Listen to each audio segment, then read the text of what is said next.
Et ensuite... ensuite, on a l'opposé. Oh la vache. Alors, vous savez quoi? Triple H a bien placé ses matchs à ce niveau-là parce que ce match a fait extrêmement de bien. Oui, on va parler de Rhea Ripley contre Natalya pour le championnat du monde féminin de SmackDown. Le match a duré moins de 10 secondes, un truc comme ça. Je sais pas combien de temps il a duré le match. Mais les entrées, les tenues, la présentation avec les lumières qui s'éteignent, etc., etc. Le match dure 20 minutes. Il y a Dominique qui provoque Natalya. Natalya se fait avoir. Rhea, elle fonce sur Natalya. Elle la jette à l'extérieur du ring. Elle la projette dans l'escalier, puis dans un autre escalier, puis remonte sur le ring, puis coup de genou, puis Riptide. 1, 2, 3. Et vous savez quoi? Je vais vous dire un truc qui est la vérité, mais j'ai préféré ce match par rapport au match Bianca contre Asuka.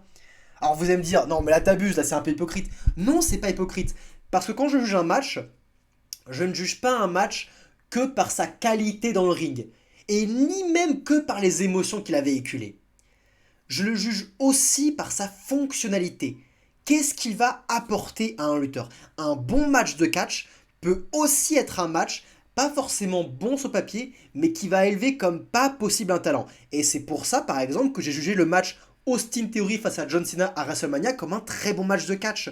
Parce que même s'il n'était pas le plus grand match, le plus long, le plus intense, ni même le plus fourni d'émotions, c'est un match qui a montré Austin Theory battre John Cena à WrestleMania.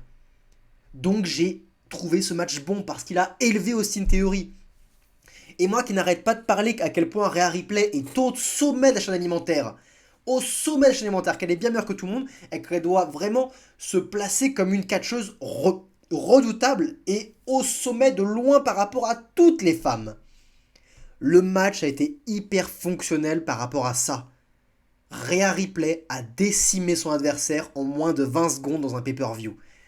Natalya qui plus est, qui certes n'est pas over depuis je ne sais pas combien de temps, qui n'avait aucune chance tangible de poser un réel problème face à Rhea Ripley, mais qui reste une bonne workeuse. On peut tirer un bon match face à Natalya.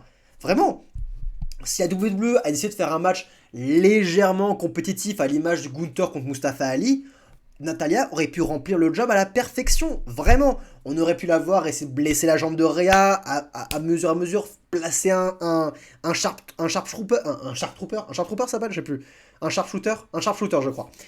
Ça a pris une soumission sur Rhea Ripley. On aurait pu avoir ça, un début de compétition. Rhea qui aurait fini par avoir la victoire, mais non, ils ont pris la décision d'avoir Rhea Ripley décimer une bonne workeuse en moins de 20 secondes dans un pay-per-view. Et ça, c'est extrêmement utile. Et ça rend grand service à Rhea Ripley. Énorme service. Ce n'est pas de la merde, Rhea Ripley. Rhea Ripley, elle gagne pas ses matchs en plus de 30 minutes. Non, elle les gagne en moins de 10, voire en moins de 20 secondes. C'est ça que ce match raconte. C'est ça que ce match veut dire. Et c'est pour ça que ce match, bien sûr que c'était pas un grand match de catch, mais c'était un meilleur match que le Asuka contre Bianca Belair, puisque ce match a véritablement servi à Rhea Ripley. Là où je trouve qu'il a desservi à la fois Bianca et à la fois Asuka, parce que Asuka va être mise dans une position où elle n'est pas à son avantage, ce match c'est Rhea Ripley. Bref, un match terriblement fun et terriblement court. Agréable.